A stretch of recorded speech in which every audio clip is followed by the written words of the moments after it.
നമസ്കാരം. നമ്മുടെ അശ്വതി സ്നേഹർ കൂടെ ഉണ്ട്. നമുക്കിന്ന് പൂച്ചൽ ഖാദർ അവാർഡ് ഇന്ന് കിട്ടുകയാണ്. എന്ത് തോന്നുന്നു? എനിക്ക് വളരെ സന്തോഷമുണ്ട്. കാരണം ഇതേപോലെ ഉള്ള ഓരോ അവാർഡ്സ് ആണ് നമ്മളെ പോലുള്ള ഓരോ അഭിനയിക്കുന്ന കുറെ ആൾക്കാർക്ക് സത്യം പറഞ്ഞാൽ ഭയങ്കര സപ്പോർട്ടായിട്ടും ഭയങ്കര സന്തോഷമായിട്ടും കിട്ടുന്ന കാര്യങ്ങളല്ലേ. അപ്പോൾ ഭയങ്കര എക്സൈറ്റഡ് ആയിരുന്നു കളക്ട് ചെയ്യാൻ വേണ്ടിയിട്ട്. ആക്ച്വലി എൻ്റെ കുറച്ച് ഫ്രണ്ട്സ് ഒക്കെ വരുന്നുണ്ട്. അങ്ങനെ കുറച്ച് പേർക്ക് നമുക്കറിയുന്ന കുറച്ച് പേർക്ക് അവാർഡ്സ് ഉണ്ട്. അപ്പോൾ അവരെ ഒന്ന് മീറ്റ് ചെയ്യാന്നൊക്കെ വിചാരിച്ചിരിക്കും. എങ്ങനെയാണ് ഈ ഒരു അഭിനയ രംഗത്തേക്ക് എത്തിയത്? ഞാൻ ആക്ച്വലി ആക്ടിങ്ങിലേക്ക് വന്നു. ഞാൻ ഡയറക്ഷൻ ആയിരുന്നു എൻ്റെ ഫീൽഡ്. ഞാൻ സൂര്യ ടി വിയിൽ പ്രോഗ്രാം പ്രൊഡ്യൂസർ ആയിരുന്നു.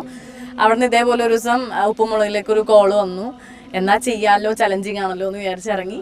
അങ്ങനെ ജസ്റ്റ് അത് ചെയ്തപ്പോൾ ക്ലിക്കായി. സൈക്കോ റോളാണ് ചെയ്തത്. അപ്പോൾ ലൈക്ക് എല്ലാവർക്കും മേ ബി എനിക്ക് ആസ് യൂഷ്വൽ എനിക്ക് കുറച്ച് രസമായിട്ട് ചെയ്യാൻ പറ്റിയത്.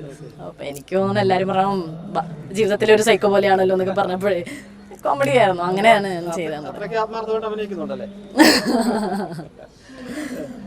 അപ്പോൾ ഇനിയുള്ള പ്രോജക്റ്റ് എന്തൊക്കെയാണ്? ഇനിയുള്ളത് 2 പ്രോജക്റ്റ് വന്നിട്ടുണ്ട്. അതെന്തായാലും വരുമ്പോൾ നമുക്ക് കാണാം. ഞാൻ പറയുന്നത് സസ്പെൻസ് പോകുമല്ലോ. ഫിലിമാണോ?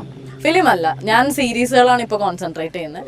ഫിലിം എന്തായാലും ഞാൻ ചെയ്യും. ഇഷ്ടപ്പെട്ട് ചെയ്യാൻ ആഗ്രഹിക്കുന്ന ഒരു ക്യാരക്ടർ? ചെയ്യാൻ ആഗ്രഹിക്കുന്ന ക്യാരക്ടർ എനിക്ക് തോന്നുന്നു എൻ്റെ ഒരു ഫേസും ഇതൊക്കെ വെച്ചിട്ട് എനിക്ക് വരുന്നത് കൂടുതലും നെഗറ്റീവ് ഷെയ്ഡ്സ് ഉള്ള റോളുകളാണ് നമ്മുടെ ഇതിൽ വരുന്നത്. കുറച്ച് ബോൾഡായിട്ടുള്ള റോളുകളൊക്കെ. അപ്പോൾ എനിക്ക് ഏതൊരു റോൾ വന്നാലും നമ്മൾ ചലഞ്ചിങ് ആയിട്ട് എടുത്ത് ചെയ്യുമല്ലോ. നമ്മൾ ചെയ്യണമല്ലോ. അതല്ലേ നമ്മൾ അഭിനയിക്കുന്ന ആൾക്കാർ ചെയ്യേണ്ടത്.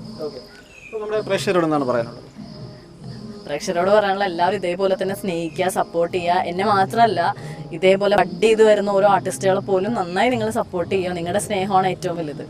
Thank you so much. Actor Jayaprakash നമ്മോടൊപ്പം ഉണ്ട്. നമസ്കാരം. നമസ്കാരം. നമ്മുടെ പൂച്ചൽ ഖാദറിന്റെ ഒരു അവാർഡ് നൈറ്റ് നടക്കുകയാണ്. ഒരു അവാർഡുണ്ട് അല്ലേ? എന്ത് തോന്നുന്നു? വളരെ സന്തോഷം. കഴിഞ്ഞ വർഷം ആണ് നമ്മുടെ സീരിയൽ പാർവതി സി കേരളം സ്റ്റാർട്ട് ചെയ്തത്. അപ്പോൾ ഇതേ അവാർഡ് വാങ്ങാനായിട്ട്, അതായത് എൻ്റെ സംവിധായകന് സെയിം അവാർഡ്, ബെസ്റ്റ് സംവിധായകൻ്റെ അവാർഡ് കിട്ടിയിരുന്നു. അപ്പോൾ അത് വാങ്ങാനായിട്ട് വന്നിരുന്നു. അപ്പോൾ ഈ ഇയർ ബെസ്റ്റ് ആക്ടർക്കുള്ള അവാർഡ് വാങ്ങാൻ വേണ്ടി ഞാൻ തന്നെ വന്നു.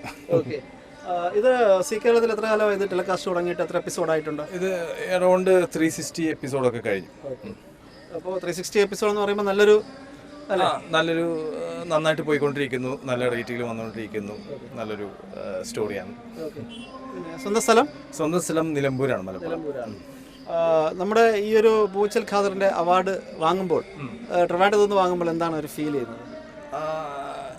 വളരെ സന്തോഷം. ഇതുപോലെ നല്ലൊരു അവാർഡ് വാങ്ങാൻ കഴിഞ്ഞതിൽ എല്ലാവരോടും നന്ദി അറിയിക്കുകയാണ്. നമ്മൾ സപ്പോർട്ട് ചെയ്ത എല്ലാവർക്കും ഒരു താങ്ക്സ് പറയാം. എങ്ങനെയാണ് ഈ ഒരു ആക്ടിംഗ് ഫീൽഡിലേക്ക് വന്നത്? ആക്ടിംഗ് ഫീൽഡിലേക്ക് വന്നത് ഇതിപ്പോൾ എൻ്റെ 2ാമത്തെ സീരിയലാണ്. ഇതിനു മുമ്പ് ഞാൻ സൂര്യ ടി വിയിൽ സീരിയൽ ചെയ്തിരുന്നു. ഇതിപ്പോൾ സെക്കൻഡ് പ്രൊജക്റ്റാണ്. ആക്ടിംഗ് ഫീൽഡിലേക്ക് വന്നത് ജസ്റ്റ് ഞാൻ ദുബായിൽ വർക്ക് ചെയ്യായിരുന്നു. അപ്പോൾ അവിടെ ഞങ്ങൾ ആൽബംസ് അങ്ങനെ ഷോർട്ട് ഫിലിംസൊക്കെ ചെയ്തിരുന്നു. അപ്പോൾ ആ ഒരു വഴി ഇവിടെ എത്തിയതാണ്. അടുത്ത ചുവടുവെപ്പ് ഫിലിമിലേക്കാണോ? ഫിലിമിലേക്കാണ്. ഓൾറെഡി ഞാൻ കഴിഞ്ഞൊരു ഗ്യാപ്പിൽ ഫിലിം ചെയ്തിരുന്നു, ലൈവ് എന്ന് പറഞ്ഞിട്ട്. അപ്പോൾ ഇനി അടുത്ത ഒരു നല്ല പ്രൊജക്റ്റുകൾ കിട്ടുമ്പോൾ എന്തായാലും സ്വീകരിക്കും, എന്തായാലും ചെയ്യും. നമ്മുടെ പ്രേക്ഷകരോടൊന്നാണ് പറയാനുള്ളത്?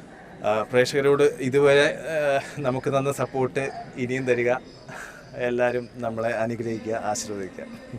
Thank you.